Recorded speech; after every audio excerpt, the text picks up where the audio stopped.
विगत एक वर्ष मध्य राज्य सरकार ओडिशा रे एवं ओडिशावासी जो जो जनकल्याणकारी योजना मान करिसेंती ताहाकु तृणमूल स्तर में साधारण लोकों पाखे किपरि पहुँचाई पारे से सरकार एक प्रयास।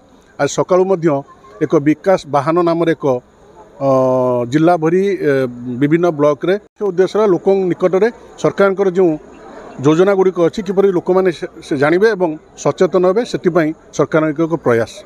सुशासन एवं जनकल्याणकारी योजनार एक वर्ष पूर्ति अवसर में राज्य सरकार तरफ प्रत्येक जिले में विकास मेला आयोजित होती परिप्रेक्षी में आज आम भद्रक जिले में आज नेहरू स्टेडियम परिसर में ये मेलार उद्घाटन दिवस ये दिवस रे मान्यवर सांसद उपस्थित थे, जिलापाल पूर्वांचल डीआईजी एवं समस्त प्रशासनिक अधिकारी उपस्थित थे।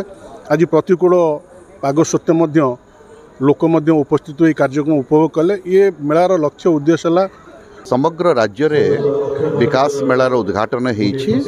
तार कारण होछि आज ओडिशा सरकार एक वर्ष पूर्ति करिसेंती एवं यही एक वर्ष भितर जहाँ जहाँ उपलब्धि करिसेंती सरकार सेगुड़िक आज विभिन्न प्रकार प्रदर्शनी माध्यम रे प्रदर्शित करा जाइछि एवं आमर जो सुभद्रा भौणी माने अछन से माने मध्य आज पारंपरिक खाद्य परिवेषण करिसेंती एवं सेगुड़िक मध्य आज बिक्री बटा होइछि। कि आज प्रतिकूल पाग हेतु बहुत संख्यार लोक योगदान करिपारले नहीं। आमे आशा करुछु आगामी दिन में बहुत संख्यार लोक योगदान करेंगे एवं सरकार विकास स्वप्न को देखिपारे एवं विकास धारा से योगदान कर भद्रक जिला को विकसित करने सहित ओडिशा को विकसित कर जो लक्ष्य रखा जाए 2036 मसीह निश्चित भाव साकार करेंगे।